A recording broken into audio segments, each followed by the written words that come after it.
ओवीज kitchen या recipe चॅनलमध्ये तुमचे स्वागत आहे. तर आज आपण ना थंडी स्पेशल अतिशय भन्नाट अशी रेसिपी पाहणार आहोत.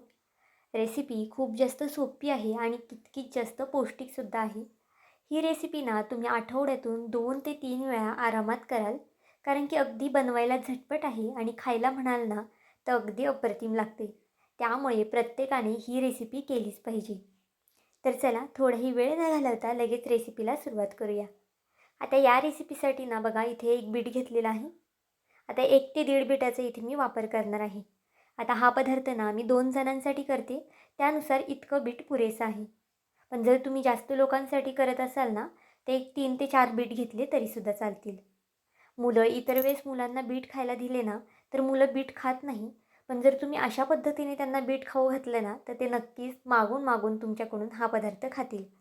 आता सुरुवातीला बीट आपल्याला स्वच्छ असं किसून घ्यायचं आहे. त्याची साल काढून छान असं बीट किसून घेतलेलं आहे पहा. बीट किसायच्या किंवा सोलायच्या अगोदरच आपल्याला धुवून घ्यायचं आहे. बीट सोलायच्या अगोदर धुतलं ना, की नंतर त्याचा जो आरक असतो ना, तो निघून जात नाही. त्यामुळे बघा बीट सोलायच्याच अगोदर इथे मी धुवून घेतलं आहे आणि बारीक किसणीने किसून घेतलं आहे. तुम्ही नुसतं चिरूनसुद्धा बीट इथे घालू शकता. पण जर छान अशा पद्धतीने बीट किसून घातलं ना, की त्याचे तुकडे तुकडे वाटल्यानंतर राहत नाही. त्यामुळे बघा शक्यतो बीट किसूनच घाला. आता यामध्ये ना आपल्याला पोहे घालायचे आहेत. तर इथे मी एक 2 ते 3 मिनटं अगोदरच पोहे भिजत घातले होते. जर तुम्ही दीड बीट घेत असाल किंवा 2 बीट घेतला असेल ना, तर त्यासाठी 1 वाटी पोहे लागतील. पोहे छान मऊसूत असे भिजवायचे आहेत, जास्त पाणी घालून. आता मिक्सरचं भांडं छोटं आहे, त्यामुळे बघा मी अर्धे पोहे घातलेले आहेत. पण जर तुमच्या मिक्सरचं भांडं ना मोठं असेल ना, तर तुम्ही एकदम सगळ्या गोष्टी यामध्ये घालू शकता. आता यामध्ये थोडंसं पाणी घालायचं आहे आणि हे छान असं फाईन पेस्ट याची करून घ्यायची आहे. पाहू शकता अगदी बारीक असं वाटून घेतलेलं आहे. जर बिटाचे इथे मी तुकडे केले असते ना, तर यामध्ये बिटाचे तुकडे तुकडेसुद्धा राहिले असते. त्यामुळे शक्यतो बीट इथे किसून वापरायचं आहे. आता जे उरलेले पोहे आहेत आणि अजून बाकीचे जिन्नस आहे ना, ते सुद्धा आपल्याला यामध्ये आता घालायचं आहे. इथे बघा मी 1 वाटी बारीक रवा घेतलेला आहे. जितके पोहे घ्याल ना, तितकाच तुम्हाला इथे रवा घ्यायचा आहे. बघा बारीक जर जर रवा नसेल ना तुमच्याकडे, तर तुम्ही जाड रव्याचा सुद्धा वापर करू शकता. आता भांडं लहान असल्यामुळे इथे मी अर्धा रवा घातला आहे आणि 1 मोठा चमचा दही घातलेला आहे. आता हे सगळं आपल्याला पुन्हा वाटून घ्यायचं आहे आणि जो बाकीचा उरलेला रवा होता ना, तो सुद्धा इथे मी वाटून घेतला होता. पाहू शकता आपलं बॅटर जे आहे ना, ते किती जास्त छान असं कलरफुल झालेलं आहे. अगदी मस्त असा रंग आलेला आहे बॅटरला. आता हे बॅटर अगदी छान असं हलवून घेऊया. तुम्ही इथे पाहू शकता बॅटरची जी कन्सिस्टन्सी आहे ना, ती खूप जास्त पातळसुद्धा नाही आणि खूप जास्त घट्टसुद्धा नाही आहे. आता यामध्ये भरपूर अशी कोथिंबीर घालायची आहे. खरं तर कोथिंबीरमुळे ना या पदार्थाला अजून जास्त छान अशी टेस्ट येते. त्यामुळे कोथिंबीर घालताना मात्र चिंगूपणा करू नका. चवीनुसार मीठ घालून घेतलेलं आहे आणि हे बॅटर आपल्याला छान असं हलवून घ्यायचं आहे. पाहू शकता अगदी छान असा रंग आलेला आहे बॅटरला. तुमच्याकडे जर गाजर वगैरे असेल ना, तर ते सुद्धा तुम्ही यामध्ये किसून घालू शकता.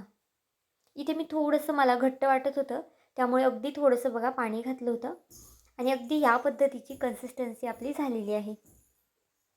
आता बॅटर थोडा वेळ साईडला ठेवून द्यायचं आहे आपल्याला आणि यासाठी ना एक छान अशी चटणी करणार आहे मी.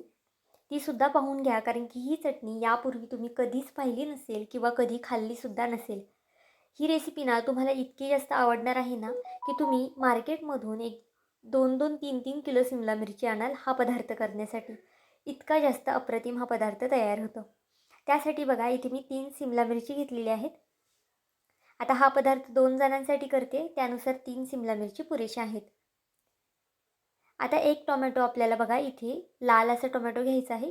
जास्त अजून लाल असेल ना, तो घेतला तरी चालेल. पण माझ्याकडे इथे बघा असा टोमॅटो अवेलेबल होता, त्यामुळे मी हा घेतला आहे.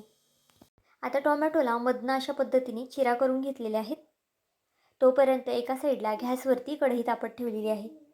कढईमध्ये 1 ते दीड ग्लास इतपत पाणी घालून घ्यायचं आहे आपल्याला. आता गॅस फास्ट करायचा आहे आणि पाण्याला छान खळखळून अशी उकळी आणायची आहे. इथे पाहू शकता पाण्याला छान अशी खळखळून उकळी आलेली आहे. आता सिमला मिरची या पाण्यामध्ये टाकायच्या अगोदर स्वच्छ अशा धुवून घ्यायच्या आहेत आपल्याला आणि नंतर यामध्ये आपल्या ज्या सिमला मिरच्या आपण घेतल्या होत्या ना, त्या सगळ्या टाकून द्यायच्या आहेत. आपण जो बीटाचा पदार्थ करतोय ना, त्यासोबत ही रेसिपी नक्की करा, कारण की खूप जास्त अप्रतिम लागते. पण जर तुमच्याकडे सिमला मिरची नसेल ना, तर तुम्ही दुसरी नॉर्मल चटणी केली ना तरीसुद्धा चालणार आहे.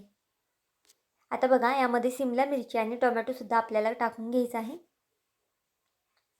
आता गॅस अगदी मीडियम करायचा आहे आणि मीडियम स्लो गॅसवरती आपल्याला हे 4 ते 5 मिनटं शिजून द्यायचं आहे. बघा, झाकण ठेवून शिजून घ्यायचं आहे, म्हणजे लवकर हे शिजलं जातं. आणि गॅस इथे जर तुम्ही फास्ट केला ना, तर उकळीमुळे पाणी बाहेर वगैरे येऊ शकतं. त्यामुळे शक्यतो स्लो गॅसच करून घ्यायचा आहे.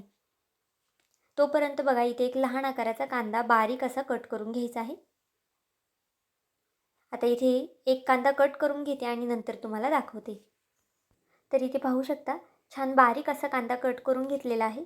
आता कांदा आपल्याला नक्की कशासाठी लागणार आहे ना, हे सुद्धा पुढे सांगते. त्यामुळे व्हिडिओ शेवटपर्यंत पहा, कुठे स्किप करू नका. आणि जर हा व्हिडिओ तुम्हाला थोडा जरी आवडला असेल ना, तर नक्कीच व्हिडिओला एक लाईक आणि एक सबस्क्राईब करून घ्या.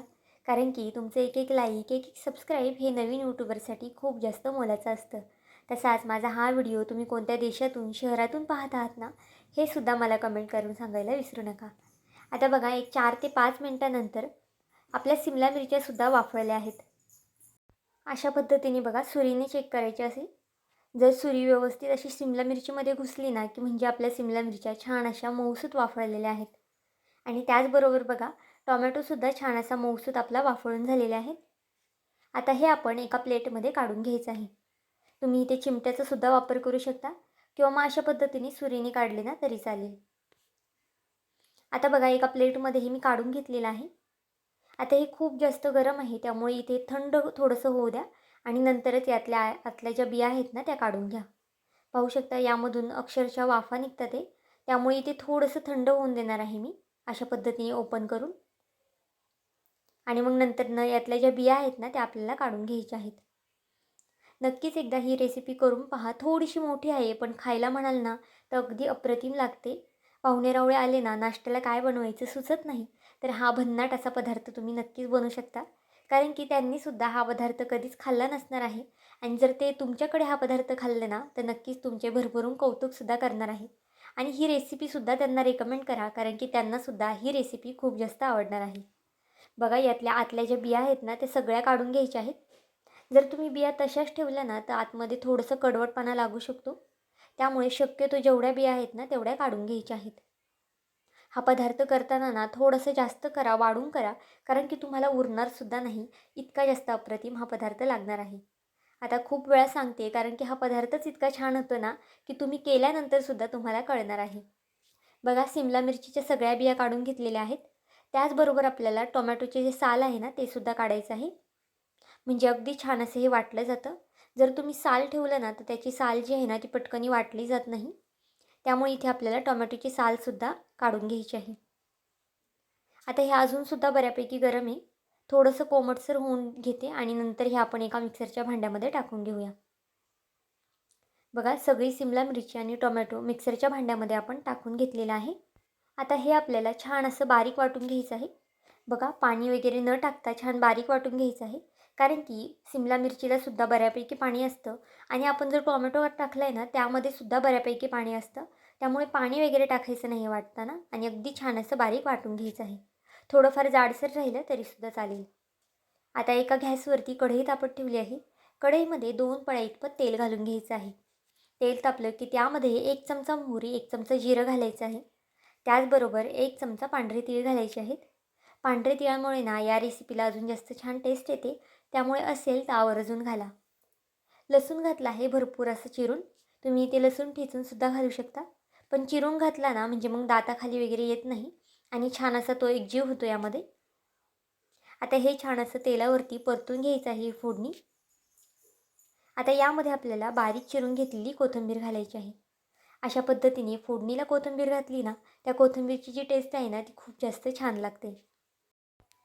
आता जो कट करून घेतलेला कांदा होता ना, तो यामध्ये आपण घालून घेऊया आणि कांदासुद्धा फास्ट गॅसवरती छान असा परतून घ्यायचा आहे. पाहू शकता, गॅस फास्ट केलेला आहे आणि छान असा हा कांदा परतून घेणार आहे मी. ह्या फोडणीचा जो वास आहे ना, अगदी खमंग आणि छान असा वास येतो या फोडणीचा. पाहू शकता कांदा थोडासा परतत आलेला आहे. खूप जास्तसुद्धा गोल्डन असा आपल्याला कांदा करायचा नाही आहे. इतकाच कांदा आपल्याला परतून घ्यायचा आहे. आता यामध्ये अगदी बेसिक मसाले घालायचे आहे. जास्तीचे कोणतेही मसाले यामध्ये आपण वापरलेले नाही आहेत. अर्धा चमचा हळद घातलेली आहे. 1 ते दीड चमचा लाल तिखट घातलेला आहे. तिखट इथे तुम्ही तुमच्या आवडीनुसार कमी जास्त करू शकता. 1 ते दीड चमचा इथे मी जी आपली बेडगी मिरची असते ना ती घातलेली आहे. याने या चटणीला ना रंग खूप छान येतो, त्यामुळे आवर्जून घाला. 1 चमचा पावभाजी मसाला घातलेला आहे. आता हे छान असे मसाले तेलावरती परतून घ्यायचे आहेत. फक्त गॅस फास्ट जास्त करायचा नाही. जर तुम्ही खूप जास्त फास्ट गॅस केला ना तर मग मसाले खाली करपू शकतात. आता जी आपण सिमला मिरची आणि टोमॅटोची पेस्ट करून घेतली होती ना ती यामध्ये घालून घेऊया. आता बघा हे छान असं तेलावरती परतून घ्यायचे आहे. या चटणीचा रंग पाहू शकता किती जास्त सुरेख असा चटणीचा रंग आलेला आहे. तुम्ही ही चटणी ना चपातीसोबतसुद्धा खाऊ शकता किंवा मग भाताबरोबरसुद्धा खाऊ शकता. डब्यासाठी सुद्धा देऊ शकता आणि कधीही ऐनवेळीसुद्धा ही चटणी तुम्ही बनवू शकता. ज्यांना सिमला मिरची आवडत नाही ना त्यांच्यासाठी तर खरंच खूप जास्त खास अशी ही रेसिपी आहे. कारण की त्यांना कळणारसुद्धा नाही की यामध्ये सिमला मिरची आहे ती. आता चवीनुसार मीठसुद्धा घातलेलं आहे आणि ही चटणी छान अशी मिक्स करून घेऊया. आता झाकण ठेवून एकदम बारीक गॅसवरती आपल्याला एक 3 ते 4 मिनटासाठी ही चटणी छान अशी होऊन द्यायची आहे. मध्ये आधी बघा इथे मी हलवून घेतलं होतं आणि 3 ते 4 मिनटासाठी छान अशी या चटणीला वाफ काढून घेतलेली आहे. पाहू शकता आपल्या चटणीला तेलसुद्धा छान सुटलेलं आहे आणि अगदी चमचमीत चटपटीत अशी ही चटणी तयार झालेली आहे. या चटणीमध्ये ना तुम्ही लिंबूसुद्धा पिळू शकता, म्हणजे खायला अजून जास्त अप्रतिम लागणार आहे. नक्कीच एकदा अशा पद्धतीची चटणी करून पहा. आता यावरती भरपूर अशी कोथिंबीर घालूया आणि गॅस बंद करून ठेवूया. तोपर्यंत आपलं जे बॅटर आहे ना, जे आपण बिटाचं बॅटर करून ठेवलं होतं ते सुद्धा अगदी छान असं फुललेलं आहे. अगदी छान फर्मेंट झालेलं आहे. अगदी 6 ते 7 मिनटं लागतात बिटाचं बॅटर फुलायला. जर तुमच्याकडे खूप जास्त वेळ नसेल ना तर तुम्ही त्याचे लगेचसुद्धा डोसे करू शकता किंवा मग वेळ असेल तर एक 5 ते 6 मिनटं हे बॅटर फुलायला ठेवून द्या. आता यामध्ये ना आपण इनो घालून घेऊया. बघा अगदी अर्धा चमचा इतपत इनो घातलेला आहे. जास्तसुद्धा इनोचा वापर करायचा नाही आहे. जर तुमच्याकडे इनो नसेल तर त्याऐवजी खायचा सोडा वापरा. त्यानेसुद्धा या बॅटरला अगदी छान अशी जाळी पडते आणि छान बॅटर फुलतंसुद्धा. बघा इनो घातल्यानंतर छान असं हलवून घ्यायचं आहे. अगदी खूप जास्तसुद्धा हलवायचं नाही. फक्त आपल्याला एक 10 ते 20 सेकंद हे हलवून घ्यायचं आहे. अगदी खूप जास्तसुद्धा हलवून नाही घ्यायचं. थोडंसंच आपल्याला हे मिक्स करून घ्यायचं आहे. पाहू शकता अगदी छान असं बॅटर झालेलं आहे आपलं आणि याला बबलसुद्धा छान आलेले आहेत. म्हणजे जे आपण डोसे किंवा मग आप्पे करणार आहोत ना त्यालासुद्धा छान जाळी पडते. आता इथे ना आपण याचे डोसे करणार आहोत, पण तुम्ही हेच पीठ वापरून आप्पेसुद्धा करू शकता.